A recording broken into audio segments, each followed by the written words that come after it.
Breaking news చూస్తున్నాం. 2025లో విడుదలైన చిత్రాలకు గద్దర్ అవార్డులను తెలంగాణ ప్రభుత్వం ప్రకటించింది. అగ్రనటుడు చిరంజీవిని ఎన్టీఆర్ జాతీయ పురస్కారంతో సత్కరించనున్నారు. ఇక ప్రముఖ నటుడు కమల్ హాసన్ను పైడి జయరాజ్ అవార్డు, గేయ రచయిత సుద్దాల అశోక్ తేజను సినారే అవార్డు వరించింది. 2025 జనవరి 1 నుంచి డిసెంబర్ 31 వరకు central board of film certification ద్వారా సర్టిఫికేషన్ పొందిన చిత్రాలకు, షార్ట్ ఫిల్మ్లకు ఈ అవార్డులు ప్రకటించారు. ఈ నెల 19న ఉగాది రోజున ఈ పురస్కారాల ప్రదానం జరగనుంది.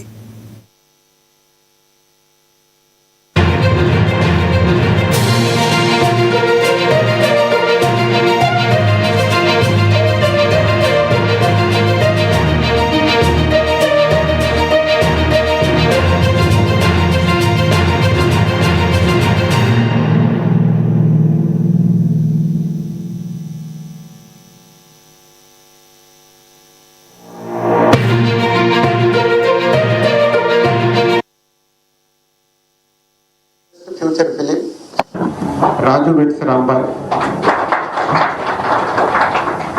Director Shri Venu Uggula, producer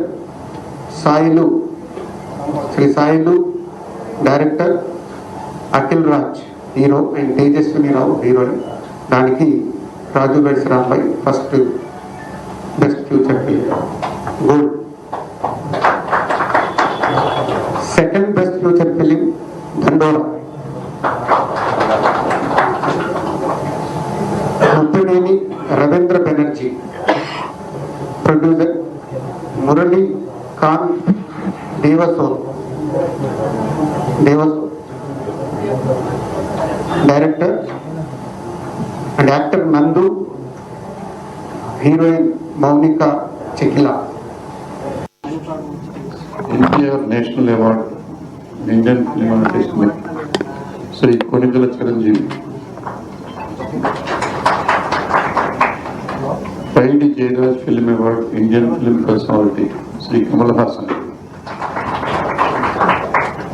B N Reddy film award Telugu film director Shri Singeetam Srinivasarao,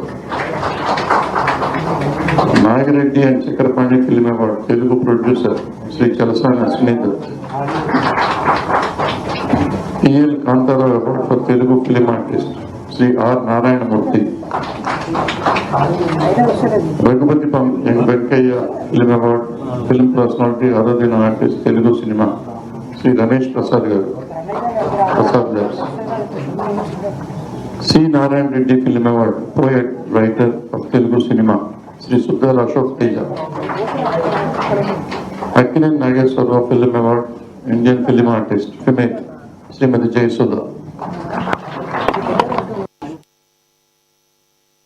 రాష్ట్రంలో మహిళల రక్షణ మరియు సాధికారతకు తమ ప్రభుత్వం అత్యంత ప్రాధాన్యత ఇస్తుందని సీఎం రేవంత్ రెడ్డి తెలిపారు. ఇవాళ కుకటపల్లిలోని జేఎన్టీయూ ఆడిటోరియంలో నిర్వహించిన స్టాండ్ విత్ హార్ కార్యక్రమంలో ఆయన ముఖ్య అతిథిగా పాల్గొన్నారు. ఈ సందర్భంగా మహిళలు కేవలం రక్షణ కోరుకోవడం మాత్రమే కాకుండా ఆర్థికంగా కూడా బలోపేతం కావాలన్నదే ప్రభుత్వం యొక్క లక్ష్యమని పేర్కొన్నారు. ఇందుకోసం మహిళా శక్తి అనే వినూత్న పథకాన్ని ప్రవేశపెట్టినట్లుగా తెలిపారు. మహిళలపై ప్రభుత్వానికి సంపూర్ణ విశ్వాసం ఉందన్నారు. అందుకే పార్టీలో ప్రభుత్వంలో వారికి కీలక పదవులు కల్పిస్తున్నామని రేవంత్ రెడ్డి స్పష్టం చేశారు.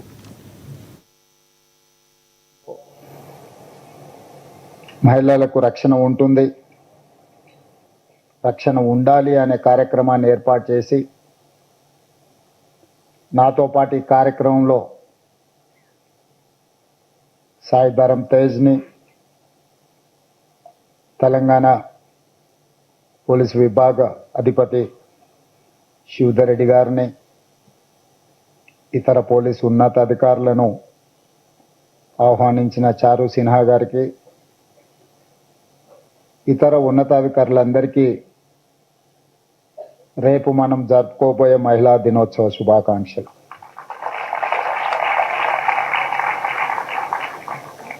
అంతర్జాతీయ మహిళా దినోత్సవ కార్యక్రమాన్ని జరుపుకోవడం ద్వారా మన బాధ్యత తీరిపోయింది.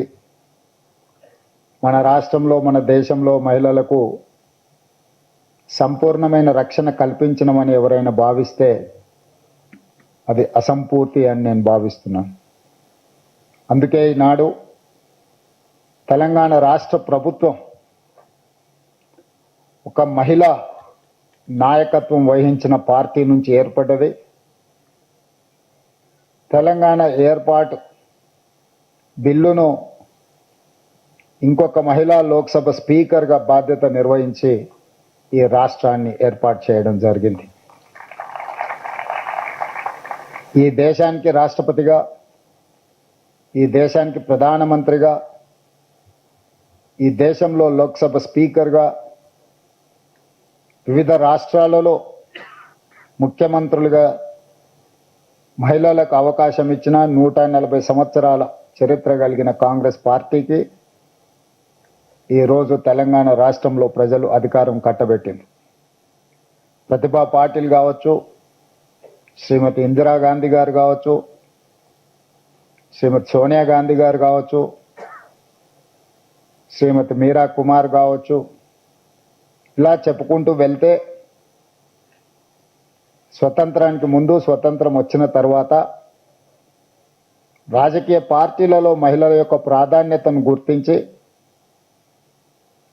మహిళలకు అత్యంత బాధ్యతాయుతమైన పదవులను కట్టబెట్టి సమర్థవంతంగా వాళ్ళు ఆ బాధ్యతలను నిర్వహించిండ్రు. శక్తిని మనం మహిళతో పోలుస్తాం, అభివృద్ధిని, కుటుంబం యొక్క గౌరవాన్ని నిలబెట్టడానికి మహిళతోనే పోలుస్తాం.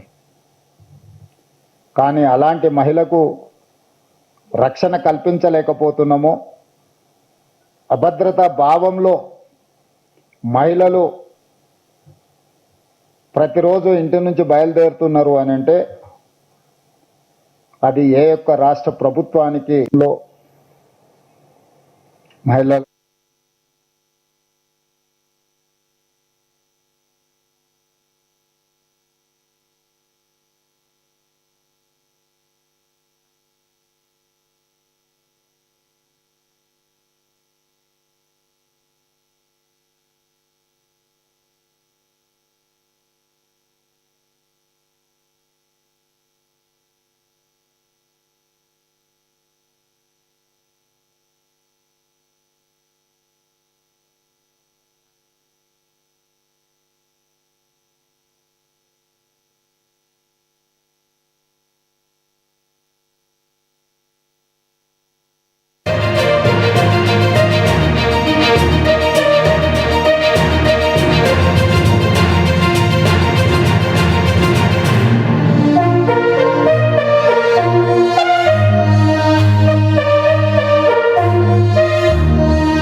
కోలీవుడ్ ఇండస్ట్రీ రాజకీయ వర్గాల్లో స్టార్ హీరో విజయ్ విడాకుల వ్యవహారం హాట్ టాపిక్గా మారింది.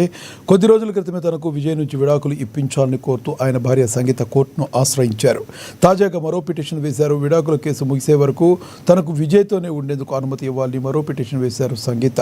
ప్రస్తుతం ఆమె లండన్లో ఉంటున్నారు. కేసు కంప్లీట్ అయ్యే వరకు విజయ్ ఇంట్లోనే ఉండేలా అనుమతి ఇవ్వాలని కోరుతూ మరోసారి కోర్టును ఆశ్రయించారు. త్వరలోనే ఈ పిటిషన్ విచారణకు రానుంది.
మేడ్చల్ జిల్లా బోడుప్పల్ సర్కిల్ పరిధిలోని మేడిపల్లి నెక్స్ట్ జనరేషన్ టెక్నాలజీస్ నూతన కార్యాలయాన్ని మంత్రి శ్రీధర్ బాబు ప్రారంభించారు.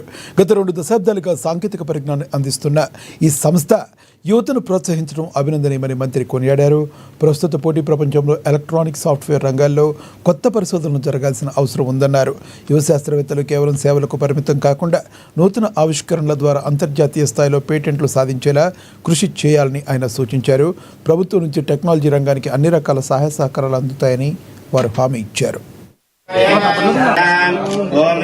చిన్న మధ్యతర సూక్ష్మ పరిశ్రమలను పెద్ద ఎత్తున ప్రోత్సాహం చేయాలనే ఉద్దేశంతో మా రాష్ట్ర ప్రభుత్వం మరి సోమేశ్వరరావు లాంటి ఆలోచన పరుడు మరి పెద్దలు సతీష్ రెడ్డి గారు వారి నేతృత్వంలో ప్రత్యేకంగా వారి ఆలోచన మేరకు ఇక్కడ ఒక మంచి పరిశ్రమను స్థాపించాలని ఆలోచన చేస్తూ అనేక సంవత్సరాలుగా నెక్స్ట్ జనరేషన్ టెక్నాలజీ సంబంధించి దాదాపు 20 సంవత్సరాల నుంచి మరి ఈ పరిశ్రమను ఏర్పాటు చేసుకొని దినదినాభివృద్ధి చెందుతూ ఇక్కడున్న స్థానికంగా ఉన్న అనేక మంది సైంటిస్టులకు అనేక మంది ఇంజనీర్స్కి ఈ ఎలక్ట్రానిక్ సంబంధించిన అంశం విషయంలో ఉపాధి కలిగిస్తూ కొత్త అన్వేషణలను కొత్త పరిశోధనలను చేసే ప్రయత్నంలో ఈరోజు సప్లై చైన్లో కూడా ఎలక్ట్రానిక్ ఇండస్ట్రీకి కావాల్సిన పరికరాలు బోర్డ్స్ కానీ ఇవన్నీ చేసే ప్రయత్నంలో ఇక్కడ ప్రత్యేకించి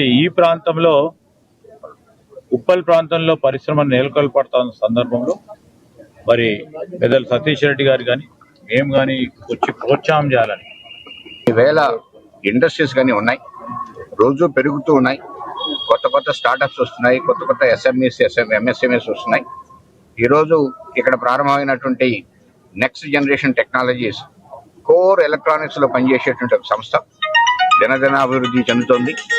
ఇట్లాంటి చాలా ఎస్ఎంఈస్ ఎంఎస్ఎంఈస్ రావాల్సిన అవసరం ఉంది. ముఖ్యంగా ఈ ప్రాంతంలో ఉప్పల్లో ఇక్కడ పెట్టడం, అందరూ ఒకే వైపుకి వెళ్లకుండా ఇక్కడ పెట్టడం అనేటువంటి చాలా ముఖ్యమైన విషయం. దానికి ఎండి సోమేశ్వరరావు గారిని అభినందిస్తున్నాం. ఈ కార్యక్రమానికి వచ్చి ఇక్కడ వీళ్ళందరినీ కూడా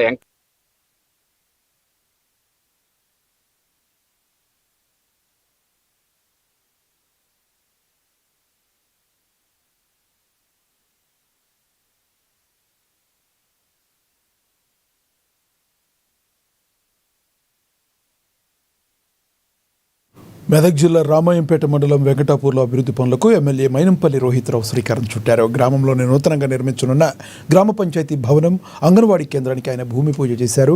అంతకుముందు గ్రామ మహిళలు బోనాలతో ఎమ్మెల్యేకు ఘన స్వాగతం పలికారు, ఘనంగా సత్కరించారు. గత 10 ఏళ్ల బీఆర్ఎస్ పాలనలో వెంకటాపూర్ అభివృద్ధిని పూర్తిగా నిర్లక్ష్యం చేశారని ఎమ్మెల్యే ఆరోపించారు. ముఖ్యమంత్రి రేవంత్ రెడ్డి ప్రవేశపెట్టిన ఇందిరమ్మ ఇళ్ల పథకం పేదల సొంతింటి కలను నిజం చేస్తుందని ధీమా వ్యక్తం చేశారు.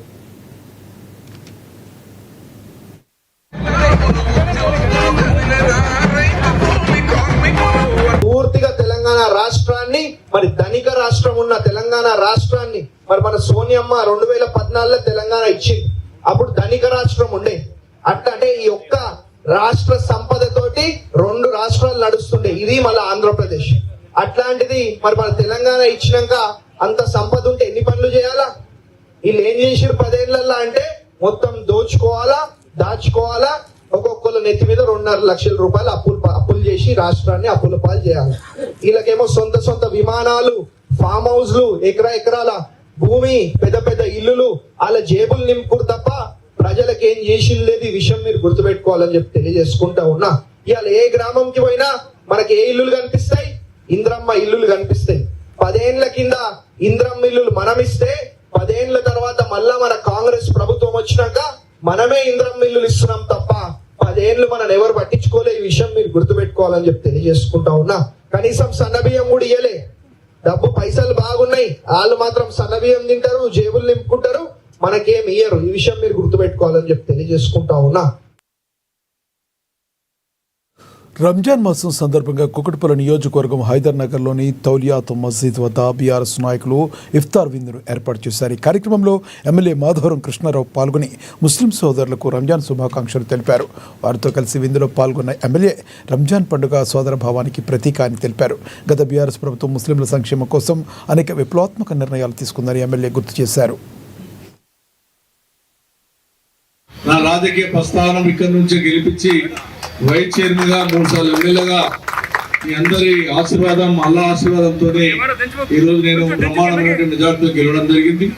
మళ్ళా ఈ రోజు మీ అందరినీ ఖలీల్ గాని, ఇక సుబ్బరాజు గాని, శ్రీకాంత్ గాని, వెంకట శ్రీనివాస్ గాని, అదేవిధంగా వెంకటేష్ యాదవ్ గారు, ఇంకా ఇతర లీడర్లు అందరూ కూడా ఈ కార్యక్రమంలో పాల్గొన్నటువంటి నదీర్ భాయ్ గాని, గతంలో ఉన్నటువంటి ఈ డివిజన్ లో మైనార్టీ ముస్లింలకు ఒక ఉర్దూ స్కూల్ కి 123 సర్వే నంబర్ లో సుమారుగా 2000 గజాలు ఇప్పించారు. 750 గజాలు దర్గాకి ఇప్పించారు.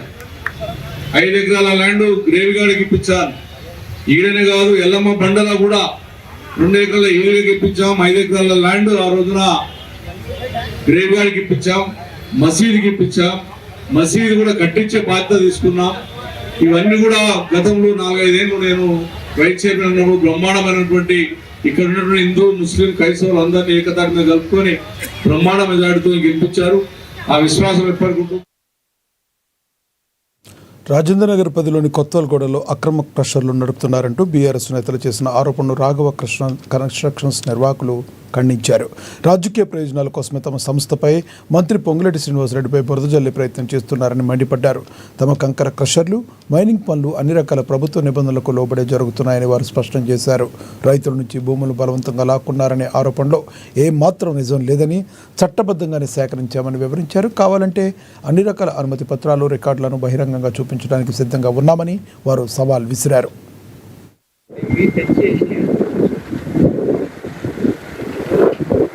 మాజీ ముఖ్యమంత్రి కేసీఆర్ గారు ఇక్కడ బుద్వేల్ ప్రాంతంలో ఉన్న 100 ఎకరాల భూమిని వేలంపాట వేయడం జరిగింది. మానాయిసెల్స్ గుట్టపైన అక్కడ ఏవైతే ఆ వేలంపాటలకు సంబంధించి అక్కడ కన్స్ట్రక్షన్ జరుగుతుంటే ఆ గుట్టలని ఒలసడం జరిగింది. బ్లాస్టింగ్ చేసి ఏదైతే కంకర, ఏదైతే గుండ్లు రాళ్ళు ఉన్నాయో ఆ రాళ్లను ఈ క్రెషర్ వాళ్ళు తీసుకొచ్చి ఎన్సీసీ డెవలప్మెంట్ చేస్తుంటే ఆ క్రెషర్ వాళ్ళ దగ్గర తీసుకొచ్చి ఇక్కడ చుట్టుపక్కల ఉన్నాయి ఇవన్నీ ఏవైతే రాళ్ళు ఇక్కడ వేసిరో ఆ రాళ్ళు కూడా మొత్తం పక్కనున్న 100 ఎకరాల భూమికి ఆ గతంలో ప్రభుత్వం బీఆర్ఎస్ ప్రభుత్వం రాజ్యాంగం చేసి మీరు చేస్తే ఆ ధరణి వెబ్సైట్ ను మేము బంగాళాఖాతంలో వేసి భూభారతం తెచ్చి రైతులకు మేలు చేస్తున్నాం. ఇక్కడ రైతులు కూడా ఉన్నారు. ఈ రైతులకు సంబంధించిన ప్రాపర్టీలు ఇవి. రైతులు అని వాళ్ళని మోసం చేసింది మీరు. ఈ రోజు మీరు చేసినటువంటి దొంగతనాలు, మీరు చేసినటువంటి పాపాలన్నీ కూడా పండుతున్నాయి. ఏది ఏమైనా నిన్నొచ్చినటువంటి పెద్ద మనుషులందరికీ కూడా నేను హెచ్చరిక ఒకటే చేస్తున్నా. వాస్తవాలు, నిజాలు, అసలు ఇక్కడ ఏం జరుగుతుంది, కోత్వాల్ కూడా సంబంధించిన రెవెన్యూ, ఇక్కడ బుద్వేల్కు సంబంధించినటువంటి బార్డరు, అక్కడ శంషాబాద్ సంబంధించినటువంటి 30 ఎకరాలు మా కొత్తలు కూడా రెవెన్యూ కబ్జా చేసింది బీఆర్ఎస్ పార్టీ. ఆ కబ్జా చేసిన భూమి సీసీ కంపెనీకి డెవలప్మెంట్కి ఇచ్చి ఆ రోడ్లు కొండలు పడగొడుతారు. ఆ కొండను ఇక్కడ ఒక 63 సర్వే నంబర్లో ఒక యార్డ్ డంపింగ్ యార్డ్ ఒక ఏర్పాటు చేస్తే ఆ యొక్క డంపింగ్ యార్డ్లో మేమందరం ఇక్కడ మా తిరుమల మెటల్ ఇండస్ట్రీ ఒక క్రెషర్ ప్లాంట్ గవర్నమెంట్ నుంచి ఒక అఫీషియల్ ఆర్డర్ తెచ్చి రాఘవ క్రెషర్కు సప్లైయింగ్ ఇచ్చింది. అంతే తప్ప పొంగులేటి శ్రీనివాసరెడ్డి గారు కానీ మాకు ఎటువంటి సంబంధం లేదు. ఇది కావలిస్తే మీరు అక్కడ చూడండి, రాళ్ళు తెచ్చి మేము అక్కడ పైన డంప్ చేసుకొని క్రెషర్ చేస్తున్నాం. ఇక్కడ కావలిస్తే నేను ఒకటి బీఆర్ విద్యార్థులకు విద్యాబుద్ధులు నేర్పించాల్సిన గురువే దారి తప్పాడు. విద్యార్థిని పట్ల అసభ్యంగా ప్రవర్తించి తన వికృత చేష్టలను ప్రదర్శించాడు. ఖమ్మం నగరంలోని కాజీపుర ప్రభుత్వ ఉన్నత పాఠశాలలో ఈ దారుణం వెలుగు చూస్తుంది. అదే పాఠశాలలో 6వ తరగతి చదువుతున్న ఓ విద్యార్థిని హిందీ ఉపాధ్యాయుడు అర్షద్ పాషా గత కొంతకాలంగా అసభ్యకరంగా ప్రవర్తించడంతో విషయం తెలుసుకున్న విద్యార్థిని తల్లిదండ్రులు, స్థానికులు తీవ్ర ఆగ్రహంతో పాఠశాలకు చేరుకున్నారు. ఉపాధ్యాయుని పట్టుకుని పాఠశాల ఆవరణలోనే దేహశుద్ధి చేశారు. సమాచారం అందుకున్న పోలీసులు వెంటనే అక్కడికి చేరుకుని పరిస్థితిని సమీక్షించారు. నిందితుడు అర్షద్ పాషాను అదుపులోకి తీసుకుని పోలీసులు పోలీస్ స్టేషన్కు తరలించి కేసు నమోదు చేశారు. ఈ ఘటనతో కాజీపురలో కాసేపు తీవ్ర ఉద్రిక్తత నెలకొంది.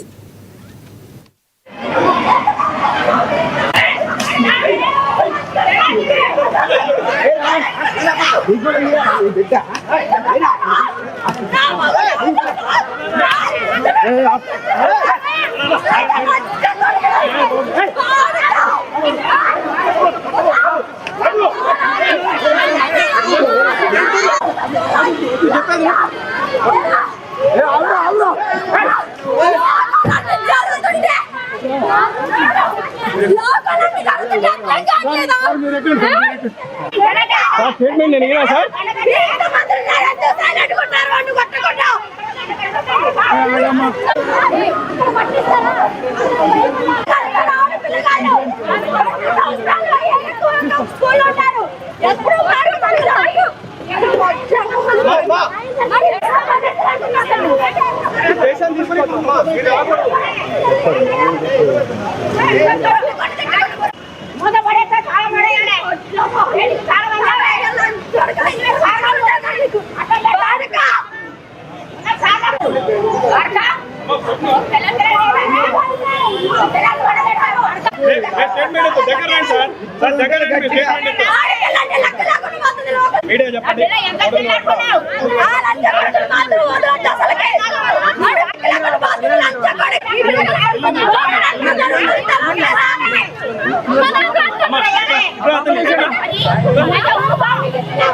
ఒక్క నిమిషం అమ్మా, ఏం జరిగిందో చెప్పు ఫస్ట్ నుండి. మా పాప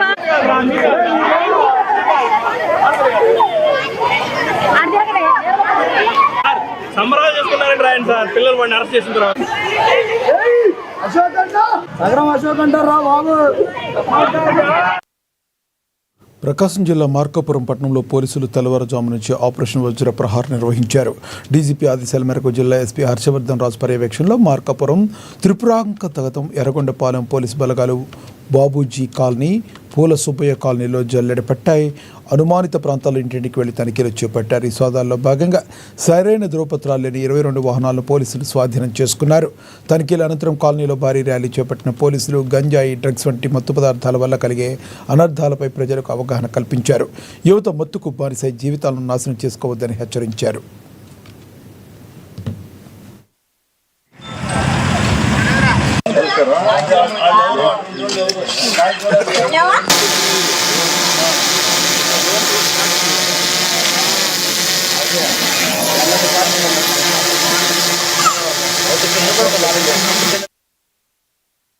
విజయనగరం జిల్లా బొబ్బిలి టౌన్ పోలీస్ స్టేషన్లో పలు సామాజిక సేవా కార్యక్రమాలు నిర్వహించారు. మహిళా సాధికారత వారోత్సవాల్లో భాగంగా సర్కిల్ ఇన్స్పెక్టర్ నారాయణరావు ఆధ్వర్యంలో ఏర్పాటు చేసిన మెగా రక్తదాన శిబిరంలో పోలీసులు స్థానిక యువత ఉత్సాహంగా పాల్గొని రక్తాన్ని డొనేట్ చేశారు. అత్యవసర సమయాల్లో ప్రాణాలు కాపాడేది రక్తం ఒక్కటేనని, ప్రతి ఒక్కరూ రక్తదానం చేసి ప్రాణదాతలుగా నిలవాలని ఈ సందర్భంగా సిఐ పిలుపునిచ్చారు. అనంతరం స్కూల్ విద్యార్థుల కోసం పోలీస్ స్టేషన్లో ఓపెన్ హౌస్ కార్యక్రమాన్ని నిర్వహించారు.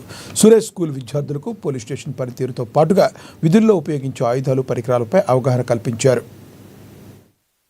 ఐపీఎస్ గారి ఉత్తర్వుల మేరకు బొబ్బిలి పోలీస్ స్టేషన్లో మెగా రక్తదాన శిబిరం, అదేవిధంగా ఓపెన్ హౌస్ కార్యక్రమం అనేది పిల్లలకి చేయడం జరిగింది. ఈ రక్తదాన శిబిరంలో బొబ్బిలి అదేవిధంగా మిగిలినటువంటి ప్రాంతాలకు సంబంధించినటువంటి ఇప్పటివరకు 12 మంది వచ్చి వాలంటీర్గా రక్తదానం ఇవ్వడం జరిగింది. ఈ రక్తదానం యొక్క ప్రాధాన్యత మనందరికీ తెలిసిందే. ఎవరైనా అత్యవసర కష్ట సమయంలో ఉండేటువంటి వ్యక్తులకి ప్రాణాలని నిలిపేటువంటి ఒక వస్తువు ఏదైనా ఉంది అంటే అది రక్తం మాత్రమే. సో రక్తదానం చేయడం వల్ల చాలామందికి ఉండేటువంటి అపోహ ఏంటంటే మనిషి శరీరంలో ఉండేటువంటి రక్తం కనుక పోతే మనిషి చాలా బలహీనుడైపోతాడు, మరి రక్తం అనేది రాదు, దానివల్ల రక్తం ఇచ్చినటువంటి వ్యక్తి చాలా ఇబ్బంది పడతాడు. మనిషిలో ఉండేటువంటి రక్తం అనేది ఎంత ఇచ్చినా సరే పునరుత్పత్తి చేయడం అనేది జరుగుతుంది. 1 లీటర్ రక్తం ఇస్తే మళ్ళీ లీటర్ రక్తం కన్సర్న్ సర్టెన్ పీరియడ్లో రావడం జరుగుతుంది. కాబట్టి దయచేసి అందరూ కూడా రక్తదానం చేయండి. ప్రజల యొక్క ఎప్పుడైనా అత్యవసర సమయంలో ప్రాణాలని కాపాడాలని కోరుకుంటాం. అదేవిధంగా ఈ వారోత్సవాల్లో భాగంగా స్కూల్ పిల్లలకి పోలీస్ స్టేషన్ ఫంక్షనింగ్, పోలీస్ స్టేషన్లో ఉపయోగించేటువంటి సాధనాలు అన్నింటి మీద కూడా అవగాహన కార్యక్రమం, దీన్నే మనం ఓపెన్ హౌస్ ప్రోగ్రామ్ అంటాం, అది బొబ్బిలి పోలీస్ స్టేషన్లో చేయడం జరిగింది.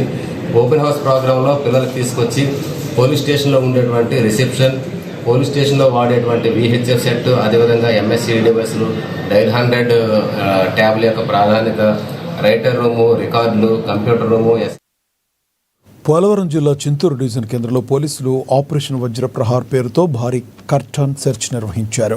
ప్రజల భద్రతను కాపాడటమే లక్ష్యంగా పోలీసులతో పాటు CRPF బలగాలు కలిసి ప్రతి వీధిని, ఇంటిని క్షుణ్ణంగా తనిఖీ చేశారు. అనుమానిత వ్యక్తుల వివరాలతో పాటు అద్దెకుంటున్న వారి సమాచారాన్ని, ఆధార్ కార్డులను పరిశీలించారు. సరిహద్దు రాష్ట్రాలైన ఛత్తీస్గఢ్, ఒడిశా నుంచి వచ్చే వారి కదలికలపై నిరంతరం ఘాటుగా ఉంటుందని పోలీసులు హెచ్చరించారు. భవిష్యత్తులో కూడా ఇటువంటి తనిఖీలు నిర్వహిస్తామని ASP హేమంత్ స్పష్టం చేశారు. చాలా టైం పట్టింది. నేను హాస్పిటల్కి వెళ్ళాలి, వెళ్ళిపోయాడు చూసాను, నన్ను వదిలేసి తెలుసు కదా.